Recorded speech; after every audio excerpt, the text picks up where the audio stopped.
ہاں تو دوستوں کیا حال ہے؟ ہم نے بچپن سے اپنے بڑوں سے یہی سنا ہے، پڑھا بھی ہے، اور بزرگ بھی ہمارے یہی فرماتے ہیں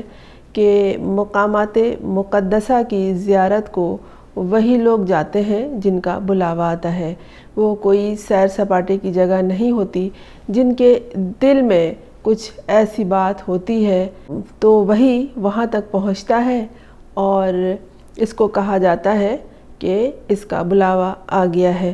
بہت سے لوگ ایسے ہیں جو یہ کہتے ہیں کہ ہم نے تو کبھی سوچا بھی نہیں تھا کہ ہم مدینے جائیں گے یا ہم خانہ کعبہ کی زیارت کریں گے، لیکن کچھ ایسا سلسلہ ہو گیا، کچھ ایسا سبیل بن گیا کہ ہم وہاں تک چلے گئے، ہماری حاضری ہو گئی۔ لوگ کہتے ہیں آج کے زمانے میں کہ پیسہ ہونا بہت ضروری ہے، لیکن نہیں، میں نے اس دور میں بھی دیکھا ہے کہ جن کے پاس پیسہ نہیں تھا، کوئی سلسلہ ایسا ہو گیا کہ وہ وہاں تک شخصیت پہنچ گئی ہے، ایسا راستہ انہیں نظر آ گیا کہ وہ وہاں تک پہنچ گئے۔ ہاں، دل میں ایک لگن ہوتی ہے کہ مجھے وہاں جانا ہے، اور وہ جو لوگ ہوتے ہیں ان کو یقین نہیں ہوتا کہ ہم کبھی جا بھی پائیں گے، لیکن ایک آرزو ہوتی ہے جسے وہ دل میں دبائے رکھتے ہیں۔ میرا بھی اس بات پر یقین ہے کہ مقامات مقدسہ کی زیارت ان کو نصیب ہوتی ہے جن کا کوئی نہ کوئی تعلق اس ارض پاک سے ہوتا ہے، ان ہستیوں سے ہوتا ہے جن کی خدمت میں وہ حاضری دیتے ہیں۔ ایک نوجوان خاتون کو میں نے یہ کہتے سنا تھا کہ مجھے عمرہ نصیب ہوا، میں نے کبھی زندگی میں نہیں سوچا تھا کہ مجھے عمرہ کرنا ہوگا، اور کبھی کوئی ایسی آرزو بھی نہیں رکھی تھی، یا نہ ہی یہ خیال آیا تھا کبھی، لیکن مجھے یہ نصیب ہوا، میرے نصیب میں تھا۔ تو بہت اس کی زندگی کو کریدا، بہت ماڈرن لڑکی تھی وہ، اس کی زندگی کو جب کریدنا شروع کیا، اس کے صبح شام پہ نظر رکھنا شروع کیا، تو ایک بات کھل کے آئی کہ اسے درود شریف سکھا دیا گیا تھا بہت چھوٹی عمر میں، اور وہ یہ پڑھنے کی عادی تھی، اور شاید یقیناً، بلکہ شاید نہیں یقیناً، اسی حوالے سے وہ وہاں تک گئی۔ اس کے بعد اس کی زندگی میں وہ کچھ تبدیلی آئی جسے خاموش انقلاب کہتے ہیں۔ بات پھر وہیں آ رہی ہے، اسی موضوع یہی ہے کہ راحت فتح علی خان گزشتہ دنوں اسی ماہ مبارک میں، رمضان المبارک میں گئے عمرہ کرنے، اور انہوں نے وہاں سے جو اپنی تصویر احرام میں لپٹی ہوئی شیئر کی، تو اس کے بعد تو گویا بھونچال آ گیا، ہونا نہیں چاہیے۔ یہ بھونچال کیوں آیا؟ کہنا شروع کر دیا لوگوں نے کہ یہ کیا دکھاوا کر رہا ہے۔ یہاں تو ابھی کچھ دنوں پہلے اس نے اپنے ایک شاگرد کی اور ایک ملازم کی پٹائی کی تھی، ان پہ تشدد کیا تھا، پھر سرعام معافی مانگی تھی، اور وہ ان لوگوں سے پوچھ رہا تھا، اپنے ملازمین سے، کہ وہ بوتل کہاں ہے، تو وہ پڑھی ہوئی دم والی بوتل کہاں ہے۔ تو یہ دم والی بوتل جو ہے، بعد میں ان لوگوں نے وضاحت کی تھی، راحت فتح علی خان نے بھی اور ان کے ملازم نے بھی، کہ اس بوتل میں دم کا پانی تھا، اور پڑھا ہوا پانی تھا، دعائیں وغیرہ وظائف وغیرہ پڑھ کے دم کیا ہوا تھا، اور وہ گم ہو گئی تھی، وہ یہ ڈھونڈ رہے تھے۔ حالانکہ اس کے پس پردہ جو دور کی کوڑی لاتے ہیں لوگ، ان کا یہ کہنا ہے کہ جی نہیں، یہ بات پہ پردہ رکھ لیا ہے انہوں نے، دم والی بوتل نہیں تھی۔ اب یہ دم والی بوتل کا لفظ ان کے پیچھے لگ گیا ہے اور ان کے تعاقب میں ہے۔ اب لوگ کہہ رہے ہیں کل تک تو یہ دم والی بوتل کے لیے، دم والی بوتل کی تلاش میں دیوانہ ہو رہا تھا، تشدد پہ اتر آیا تھا، اور ابھی یہ احرام باندھے خانہ کعبہ میں کھڑا ہے۔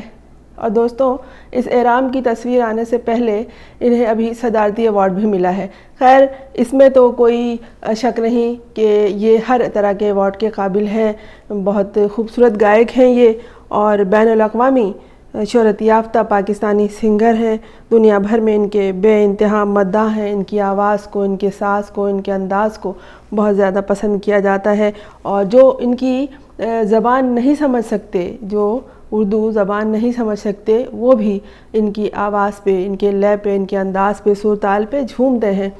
تو جب ایسا لمحہ آ جائے، کوئی ایسا مقام کسی شخصیت کی زندگی میں، کسی سنگر کی زندگی میں آ جائے کہ لوگ صرف ان کی آواز سن کر جھومنا شروع کر دیں، تو یقیناً وہ اس قابل ہوتا ہے۔ تو انہیں گزشتہ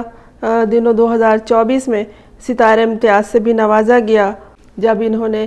تشدد کیا تھا اپنے ملازم پر، اور بے انتہا تشدد کیا تھا۔ صاف لگ رہا تھا کہ یہ اپنے حواسوں میں نہیں ہیں، اور اس وقت کے بعد یہ دم کی بوتل کا تذکرہ نکل پڑا ہے، اور شاید یہ دم کی بوتل کا تذکرہ ان کے پیچھے ہی لگا رہے گا۔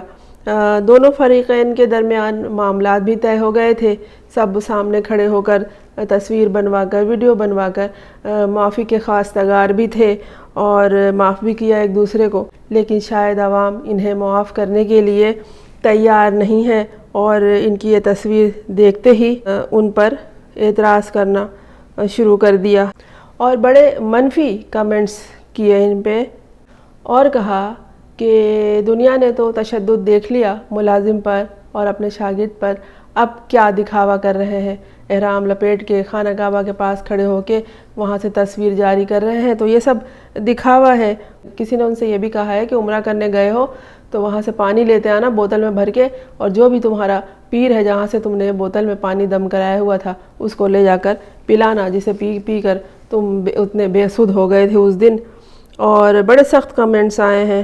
لیکن لوگ یہ بھی کہہ رہے ہیں کہ یہ اللہ اور بندے کا معاملہ ہے، بلا شبہ یہ اللہ اور بندے کا معاملہ ہے، جسے چاہے وہ بلندیوں پر پہنچا دے اور جسے چاہے پاتال میں اتار دے۔ ہم کسی کے بارے میں کہنے والے کون ہو سکتے ہیں، کیونکہ ہمیں کچھ نہیں پتہ کہ کس کے اندر کیا ہے اور کون کس وقت کس صورتحال سے دوچار ہو رہا تھا۔ دوستوں، آپ کے آس پاس جو لوگ بعض دفعہ ہوتے ہیں وہ کس ذہنی، قلبی اور جسمانی کشمکش سے گزر رہے ہوتے ہیں، ہم نہیں اس کو سمجھ سکتے، نہ ہی اس کا ہم احساس کر سکتے ہیں۔ ہمارے نزدیک سے کون گزر گیا، وہ خدا کو کتنا عزیز ہے، ہم نہیں جانتے۔ بعض دفعہ ایسا ہوتا ہے کہ لوگ اسے بہت حقارت سے دیکھ رہے ہوتے ہیں، بنانے والے کی نظر میں، خدا کے نظر میں اس کی تکریم اور اس کا مرتبہ بہت زیادہ ہوتا ہے۔ ان کی تصویر دیکھ کے سب نے اپنے اپنے خیال کے مطابق اور اپنی اپنی سوچ کے مطابق کمنٹس کیے۔ کسی نے یہ بھی کہا کہ دم والا پانی پی کے بلی چلی حج کو، لیکن پھر بات وہیں آ کے ٹھہر جاتی ہے کہ ہمیں نہیں معلوم کہ ہم جس کے بارے میں سوچ رہے ہیں وہ اللہ کے نظر میں ایسا نہیں ہے۔